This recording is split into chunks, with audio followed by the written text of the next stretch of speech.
the show. First Sections Podcast, Big Cat in control. Talking professional wrestling from head to toe. News stories, independent wrestling. Let's go. Breaking down the matches, analyzing the fights. Big Cat's got the scoop, shining the spotlight. From the big leagues to the underdog fight. First Sections got you covered day and night. With the roar of the crowd, we dive deep inside, uncovering the secrets we can't hide. Body slams and suplexes, we abide. First Sections where the wrestling truth resides.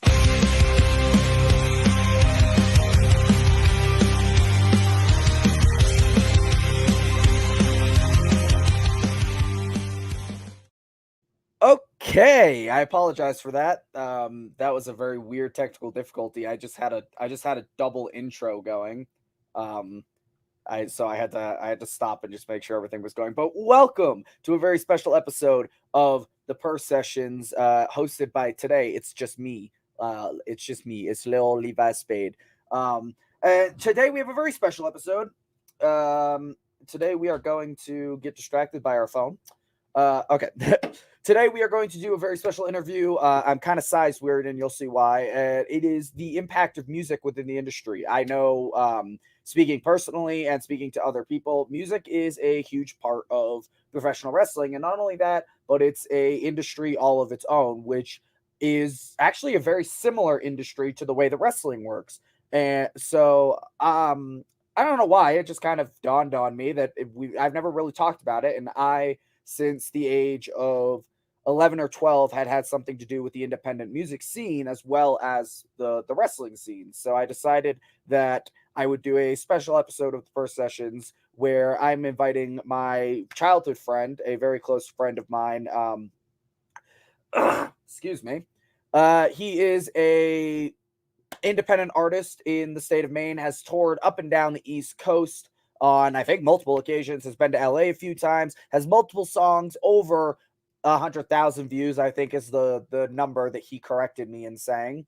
So he's multiple songs over 100,000 views. You can find him everywhere on social media at Azene, Azene. And I'm going to bring him in here and welcome him, and we're going to have a discussion on music stuff.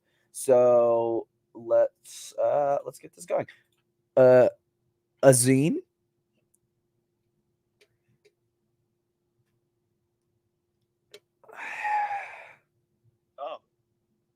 Fancy seeing you here. I really hate this guy. What's up, dude? Welcome to the Purse Welcome. Sessions. No, you welcome. I'm supposed to be here. I'm the host. Hi guys, welcome to the First Session. I'm here, your host. I'm supposed to be Azene. We have our special guest here today, Levi. We're gonna be talking about how wrestling impacts. I could just remove you. I could do a 30-minute stream by myself. But what's up, man? What's up? Not much. How you been? I know you've got. Well, right now. Yeah. Now I'm in the woods. What a fucking entrance. Right now I'm in the woods. I decided I was gonna go on an adventure, and fight a bear. So we're out here, 24-hour challenge in the woods. I'll pay you $100 if you fight a bear on my podcast. I won't even lie. Last night I was camping and there was some noise outside, and I really thought it was a bear. I was like, all right, I get to finally fight my bear. Let's go. But anyway, as I was just discussing, we have been friends since middle school, so we go way back, and let's go. We both got into doing the music stuff at what, 12? Were you 11 or 12 when you came up with the idea? Because it was definitely you started it. It was definitely 12. It was definitely 12 years old. I don't think I was doing anything at 11. You were kind of the renaissance for the independent scene in Maine. That is pretty crazy to think about, but yeah, I think it was iMovie. We started on iMovie. iMovie and GarageBand with the iPad that had a hole in it. He had one of the Dude, that's one of the crazy. mini fucking iPads, the like 20 Mhm. fucking 14 iPads, and it had a big asshole in it, and that's what we used. I when still we I still started have off. that iPad. I still have it. God, the amount of GarageBand like songs I bet still exist on that fucking thing somewhere. Dude, one day we have to go and we have to figure out how to get it fixed somehow so we can find those. Oh my god. We have to wait though. We have to wait till it's like ancient. So yeah, it was, I want to see, 2014, 2015, somewhere in that range. We were both 12. But yeah, you really like We were 12. we were, I mean, but yeah, you Not really, true. I You mean, were young. I've told you this before. You really renaissanced the independent scene in Maine. I mean, a lot of people don't give the credit for it, but I mean, we're 21 now, so that's what, 11 It's a lot of time. years? A 11 lot of time. my math, or 10 years if my math is right, that Yep. that you've had something to do with the music stuff.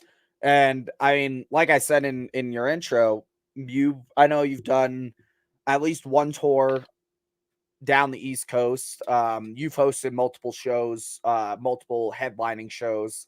Um, Hmm. talk a little bit about what that was like. I know that we're gonna get into the discussion of, because you've been to a few, you had gone to a few of my events as well, and we just personally have had a few conversations about how similar the two industries actually are, very surprisingly. But talk a little bit about what it's like being an independent artist, and exclude all the bullshit that we talk about on the down low, but talk more about like the high points, like going to LA. You've done a music video I or two mean, out I mean, there. I definitely think like the comparisons. I think the comparisons of them both is definitely managing everything is super like almost identical to wrestling when it comes to like figuring out door, because like shows that I've hosted myself, you have to figure out door, security, budget, who's playing, what act, set lists, things like that. So it's when it comes to that, yeah, it's literally the same as what you do. It's Because it was funny because when we went to do your show in Sanford, it was the same way. It was the same, like all the things that you guys had to like check off your list is the same ones we have to do over when we do the like the first shows. show that you went to, it was on my birthday. That's why you went. It was the Matt Muscle Pro Wrestling show that you actually did the photography for, the camera for.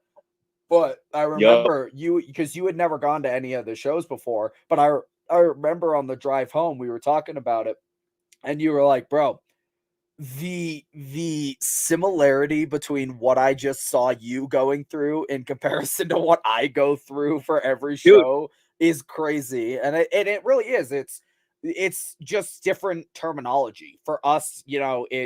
It's the list of matches, who's facing who, how, who needs to be in the, who's opening the show in comparison to who's main eventing the show. And then for you, yeah. it's the set list. It's how many songs you get. Which, I mean, how many songs do you get? It's the same as how much time do you get for your match. For us, it's 10. You get 10 to 12 for your match. For you, it's how many songs can you fit in to a 12 to 15-minute time block. And Well, it's that same shit. It's set list. Who's gonna headline rather than main event. It's who's headlining the show. And it's the same terminology. It's just different. Or it's different terminology, but it's the same like basic setup for how those get listed out. what's exciting about what we do is I feel like the music world and the wrestling world pretty much go hand in hand. Like from like a little like from like the start scale to the top, it's almost like they intertwine. Like you'll have artists perform at wrestling events all the time. You know what Oh, I and mean? that's So when you got into wrestling, I was excited because I was like, ooh, that means that we're gonna like down the line one day. You know what I mean? Oh, and Like that's this, like definitely what we're it. doing right now. That's definitely it. That's part of the reason why I wanted to do this and have this discussion with you, because we've talked about that before, in the sense that wrestling and music are very intertwined. And it's not just like the Yeah. artists performing at different shows. It's also the music has such an impact on what mood you want to set. Like for us, our entrance music is like the impact. The music that we come out to sets the mood before we do anything when it comes to the ring. Impact 2019. Shameless plug. It's If you know, you know. it's very much like my song is actually from another independent artist, and it's a very upbeat and like inspiring song, and that sets the mood for, okay, this is the guy that, this is a guy that we want to cheer. One of the dudes that I've been facing a lot out here actually uses the Squid Game theme from the red light green light episode, because he was actually in Squid Game. That's amazing. Well, he was in Squid Oh, Game. he was in the actual. Yeah, Yeah, like that's crazy. Yeah, he was That's actually crazy. in. He died during the cookie episode, but he was in Squid Game. He did the red light green light episode. So he I hate uses when that that happens. theme, and it's a very like ominous kind of creepy theme. So it's like, okay, this is the guy we want to boo. So it's the idea of music having such an emotional like connection with things is very heavy. Well, do you know what else is super similar? I feel like when it comes to wrestling and when it comes to like performing on stage, your presence is like, it's almost the same when it comes to like how do I explain that? Like the energy behind it. It's almost like musicians might be like singing songs, but we're both putting on some type of show. I think that's why it's so similar, because there's a show you have to put on with the songs to impact like what's happening. Oh, definitely. So yeah, it's so definitely the music definitely has a huge impact. Do people know that your vocals are on one of the songs that the Talk About It song? I don't think so. If I'm honest, I kind of forgot that you dropped that, and I never like promoted it at all. But Yeah, I didn't push it enough. I should have yeah, pushed it more. yeah, I didn't push it enough. yeah. Maybe I'll post that. Maybe I'll have the Per Sessions pod actually post that song. The promo that I did for This is my home. the promo that I did for Let's Wrestle during the going into the Loser Leaves Town match, when I did the really emotional promo about Let's being my home, the section where I yelled that exact thing, where I was like, let's wrestle, this is my home. He cut that out of the promo and used it in the song because it was so emotional. So yeah, what's it called? It's Talk About It? That's what it's. Yeah, it's called Talk About It. Talk About It. A zine on Spotify, iTunes, anywhere, basically anywhere you get music. Yep. What the fuck? What happened? My StreamYard just changed. I got a fucking ghost. I got a ghost editing my shit. I think he just put up a picture of one of your shows, possibly.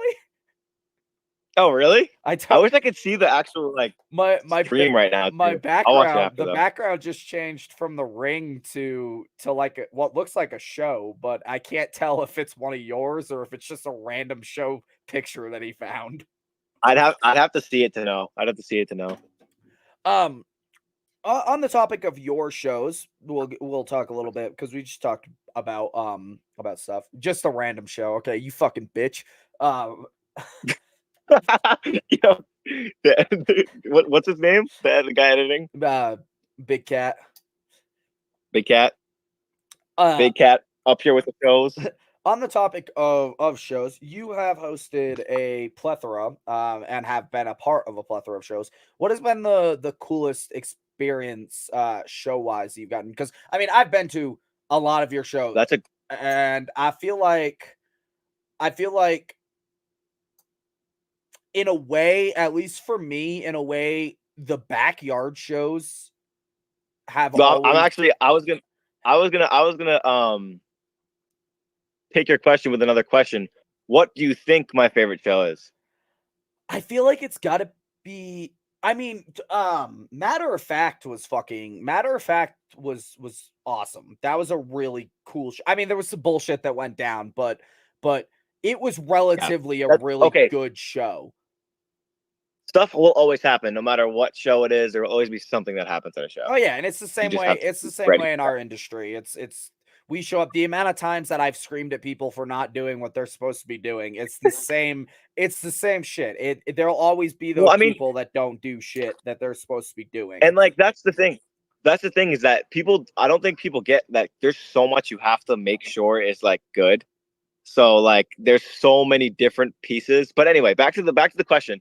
So you think Matter of Fact was my favorite one, I don't think or is Matter that of your Fact favorite was your one? favorite one, but I feel like you rag on Matter of Fact more than you should because that was a really good show. I feel like one of It the was. Glowfest ones have got to be one of your favorites Yeah, because no, you're right. for So people that don't know, Azine lives in a like an 1800s farmhouse and owns quite a bit of land and built a stage from the ground up in his backyard. And in the beginning, I mean, that's kind of how you got your start live show wise, is yeah, so really I do you have to say hosting this. backyard shows. I have to say this. Like me and my mom moved into this house that was like destroyed, like absolutely destroyed. That's why it was really very, very cheap because it was like destroyed when we got it. But like, I was like 16, 17 and I asked her. So I gotta thank my mom because she's kind of the person that let us throw this stuff in the backyard. But yeah, no, we ended up she didn't think I was gonna do it. But I was like, can I build a stage in the backyard? And she's like, yeah, sure, whatever, do your thing. And it did like way better than I think anyone was anticipating it would. So yeah, so I just gotta shout her out for that. But yeah, no, definitely, dude, Glowfest 2, or actually Glowfest 1 was like I think it was one of my favorite shows because it was the first big step. It was like the first like, oh my That god, show was like this is huge. possible.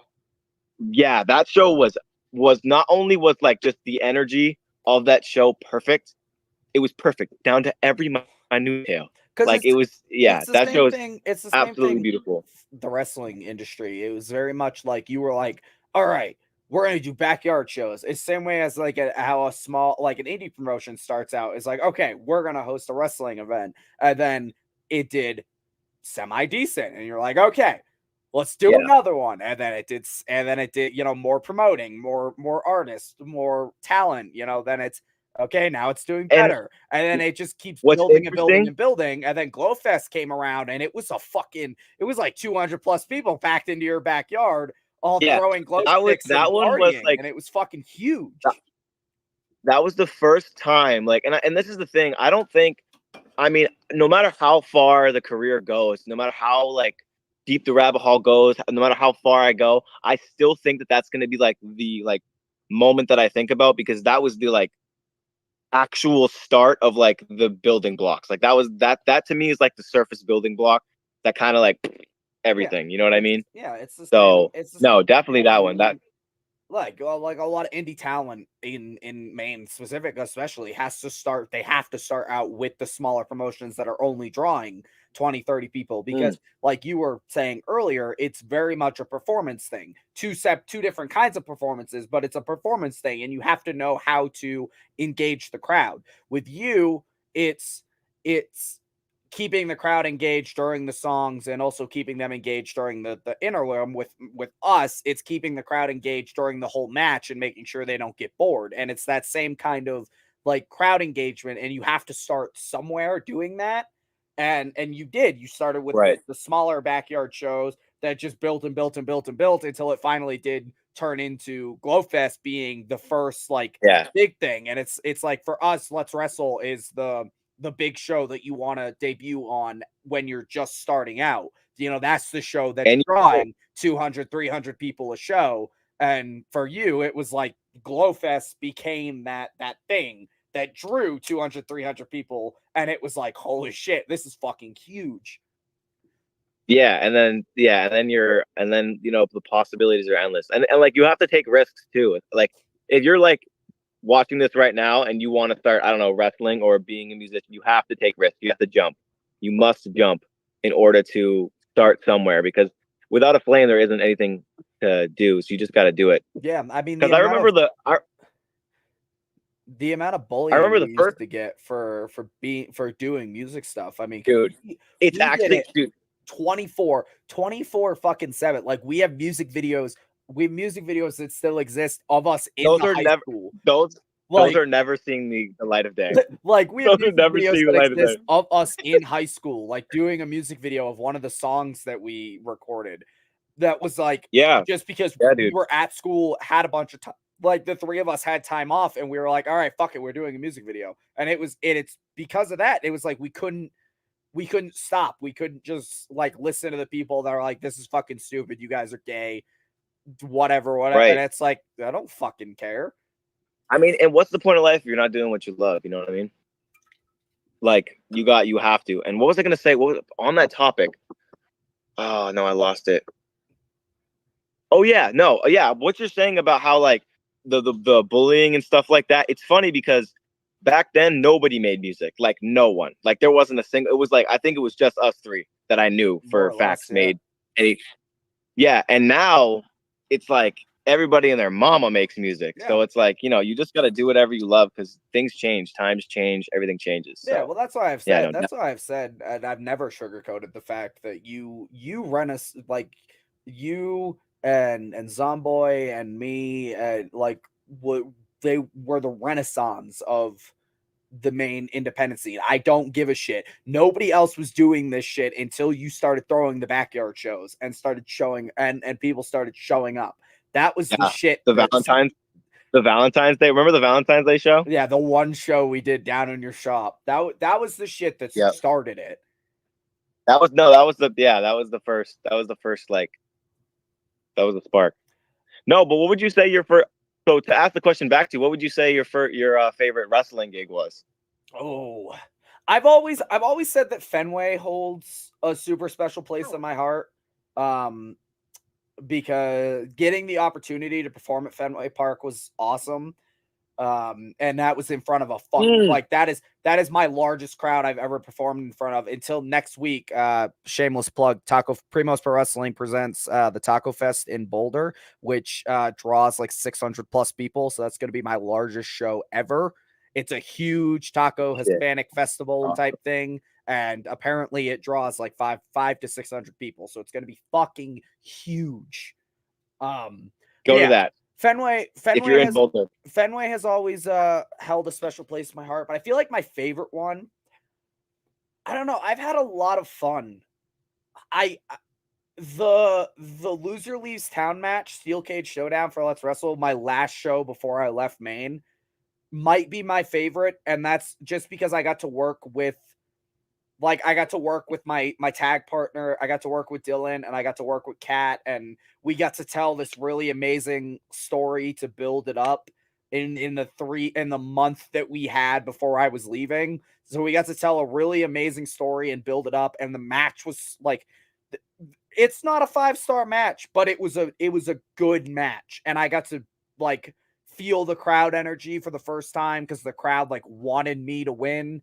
So I feel like favorite probably is that match just because of who I got to work with before I had left, because we had never worked together like against each other. We worked in the team. That was the first time we had ever faced off in like against each other, and everything went off without like a hit. Yeah. And it was awesome. And Civil War.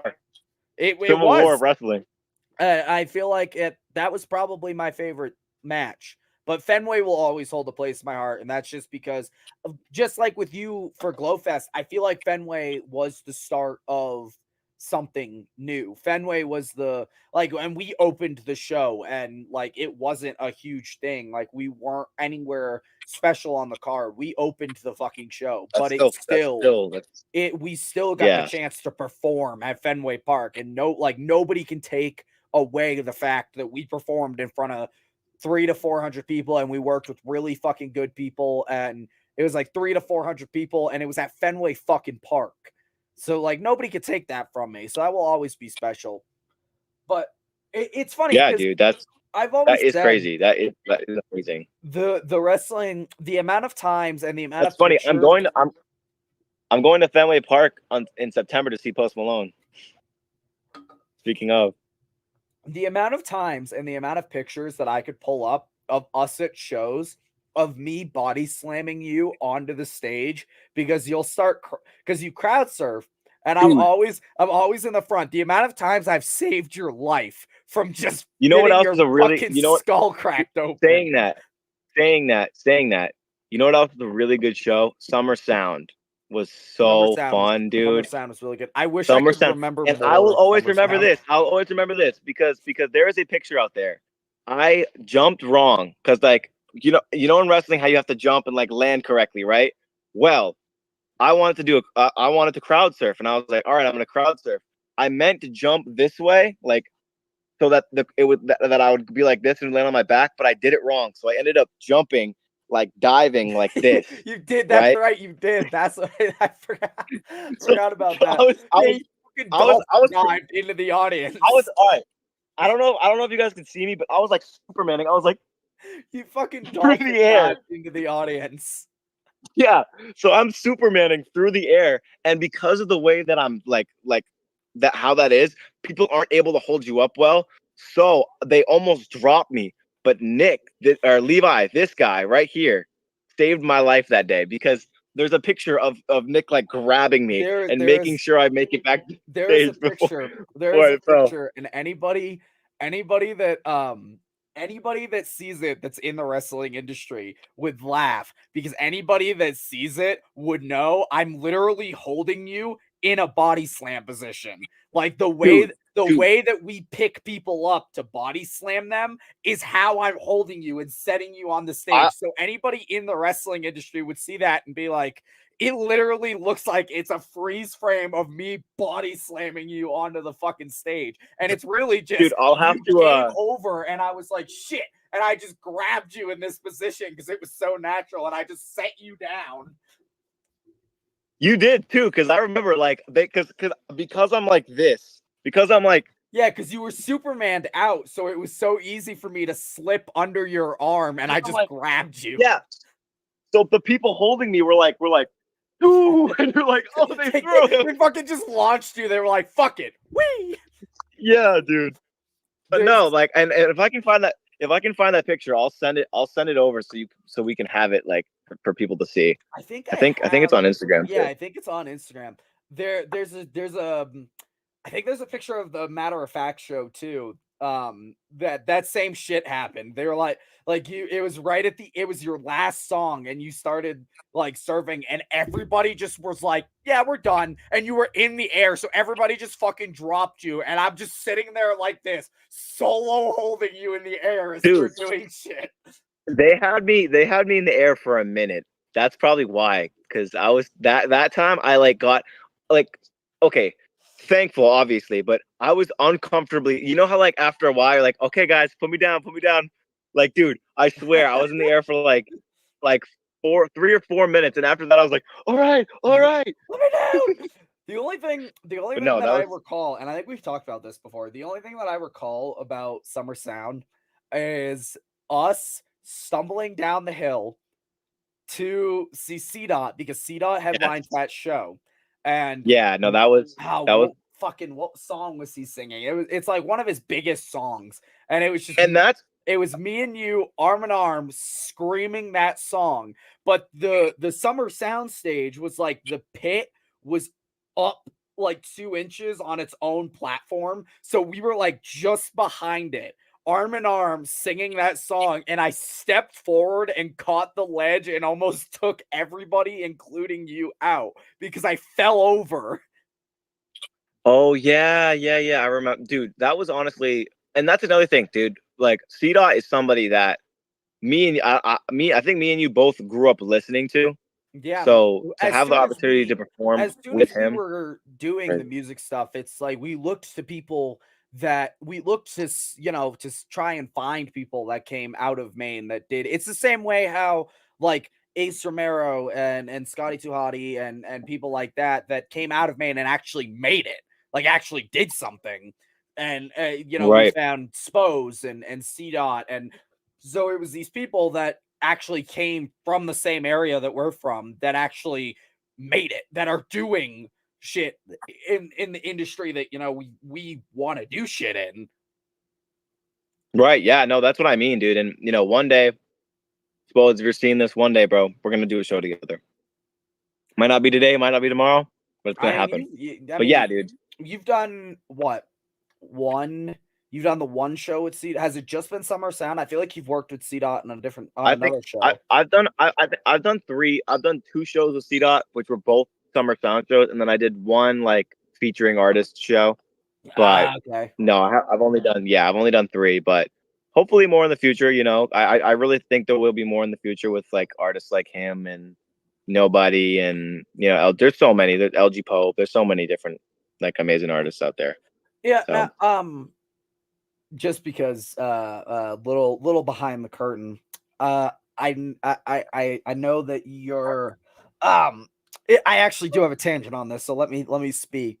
I know that your laptop got busted the other day, and you're not having the best of luck repairing that. And I do have a tangent about this. Now the laptop in question is the one that you used for everything. And my tangent on this is I want to dive just a little bit into this before we wrap up here. Because Yeah. the idea of Yeah. losing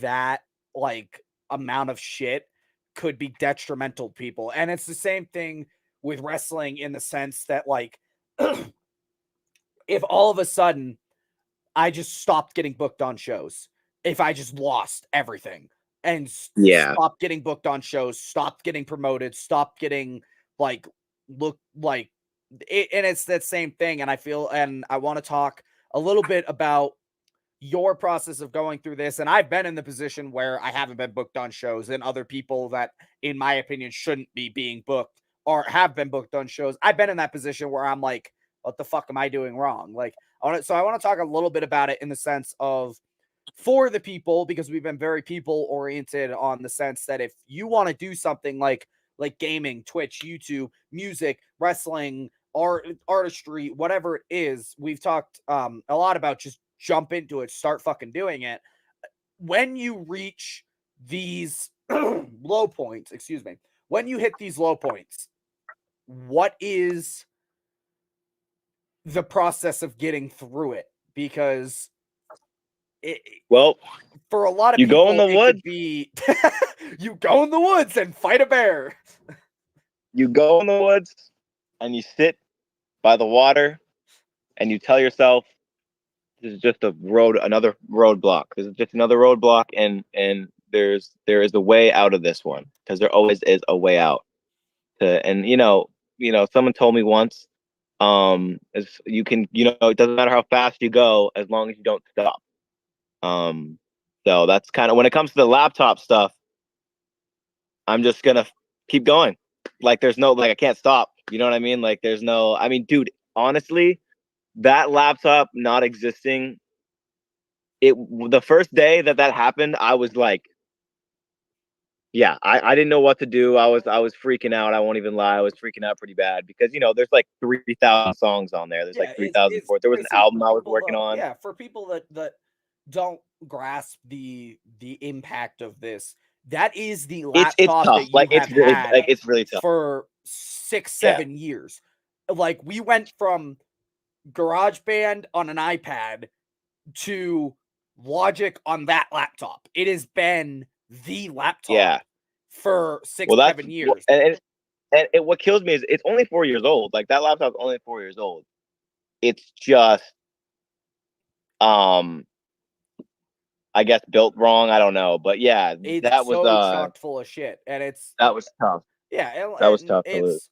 I bring it up because, like I said, for a lot of people, that would be like the be all end all. Like, fuck this, I'm done. Like, fuck this shit, goodbye, kind of thing. And I want to specify and point out that it is not. I see it in two ways. I see it as one, yes, that really sucks.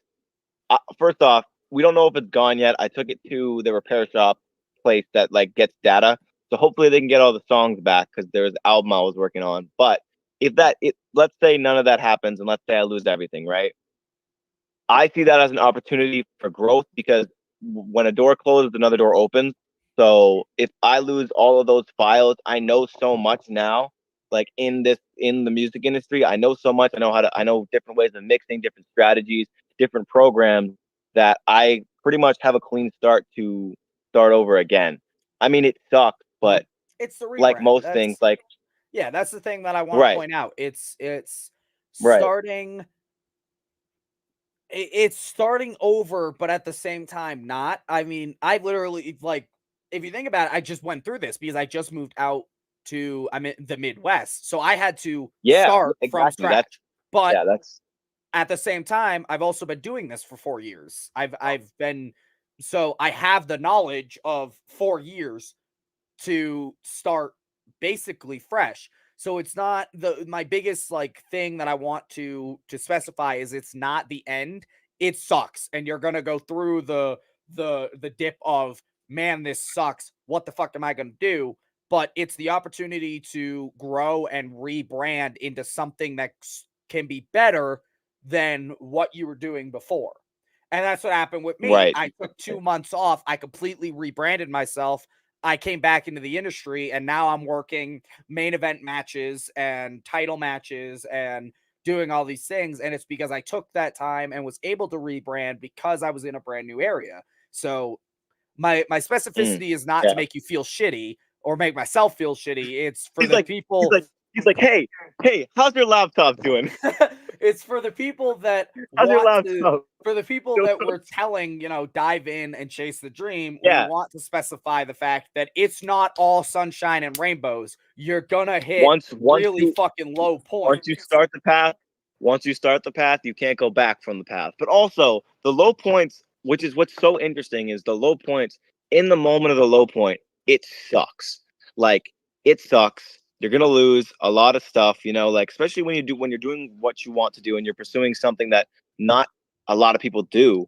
Like, you're gonna go through times that are just like, damn, bro, like, why is this happening to me? Like, what's going on? And in that moment, it's tough and it hurts, sucks. But as time goes on, you learn that those moments are actually super, super important, because pain is like a part of growing. You know what I mean? Like you can't get out of a shell without a little bit of like you gotta crack the shell before you pain involved. You gotta crack the shell. Yeah. Even muscles. When you build muscles, it hurts to build muscles. It hurts to build in general. Like, you're gonna have to go through some trials and tribulations eventually. So yeah, I think it's just a part of it. So definitely if you're looking to get into some stuff, dude, you gotta commit to it, because that's the biggest thing, is committing and really knowing that that's what you want. And then once you do that, you just keep going, then you'll get somewhere. You know what I mean? And you'll have, and everyone's, not to like yap or anything, but everyone's looking for looking for this thing, right? Like, they're searching, they're like reaching to the stars, trying to find something. But what you don't realize is that on the path, you meet so many, like, I'm sure it's the same with wrestling, but like, you meet so many different people, so many good people, so many talented people, and so many, you get to go and explore and travel, and just, you experience so much doing what we do. And even just that is enough. You know what I mean?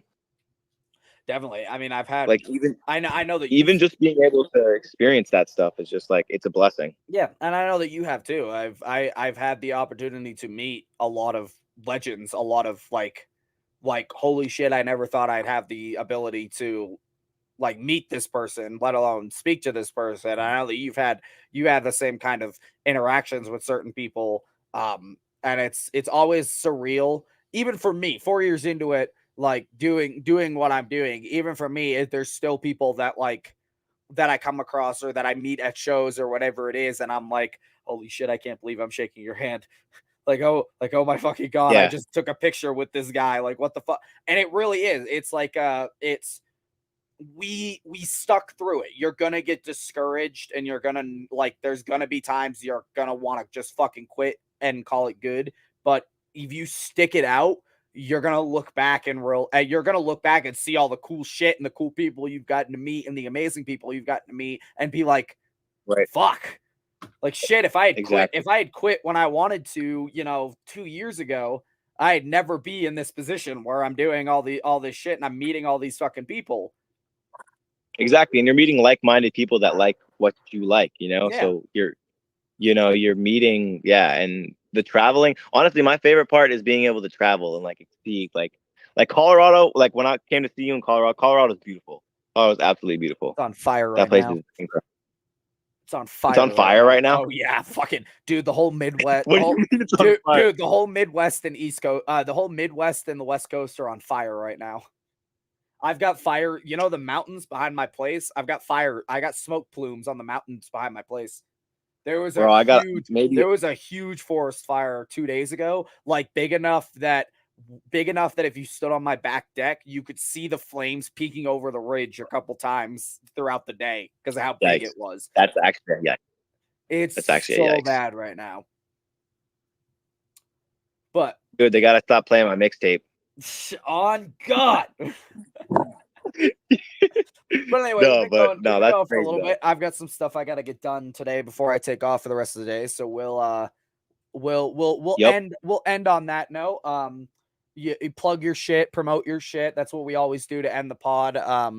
Plug and promote Instagram, Facebook, whatever it is, YouTube, anything you want to plug.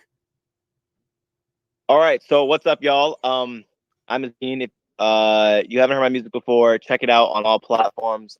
There's a song coming out soon here. It's called Ain't Even Mad. It's something that I featured on, but it's such a good song, and I think you guys should go peep it. It comes out August 9th. I don't know when this is releasing. Oh wait, this is live, right? It's live. I don't know this when is this is releasing. Right I know now. it's live, but this is live right now. So it's coming out on the 9th, which is next Friday, I think. I think it's next Friday. Be sure to check that song out too. That is Levi's heard it. Definitely one of my favorites for sure. $4,000. I'll send you the file. Yo, that's crazy. You better if someone sends you 4,000, you better split that with me. If somebody wants to get me a new laptop, GoFundMe's down below. No, just kidding. But no. Thank you, Levi. Thank you to the people in this podcast. I appreciate you guys having me on. Yep, that's it. Check me out. Check out Levi's stuff on his wrestling stuff. Yeah. You gotta spell Azene. spell your name. Yes, brother. sir. Everybody's gonna misspell your shit. Azene. Azene. Instagram, Spotify, iTunes, anywhere you get your music. Ain't Even Mad. Everywhere. August 9th. Yeah, I am, of course, the Emerald Striker, Levi Spade. You can find me on all platforms, Twitter, Facebook, Instagram, Levi Spade 1, brainbustertees.com/Levi Spade, twitch.tv/Tears Gaming if you want to check out my gaming content, twitch.tv/MG3 Streams if you want to check out his streaming content. And thank you guys for checking out this special episode of Spaded Segments with Levi Spade and Azene. And I'm going to go take a pee-pee. Endgame moment. I need to pee-pee. Endgame moment. Captain America, endgame moment. I'm just gonna perfect. Thank you guys for checking out the stream. Check out next Friday. Of course, we will be back this coming Friday, not next Friday. We'll be back this coming Friday with a normal Per Sessions podcast. And as always, facebook.com/Per Sessions, youtube.com/Per Sessions, and check out all the people, and peace. Per Session signing off, but we ain't saying goodbye. Keep your fans like steel reaching for the sky. Professional wrestling, we'll never let it go. Big cats in the house, bringing the rumble to the show.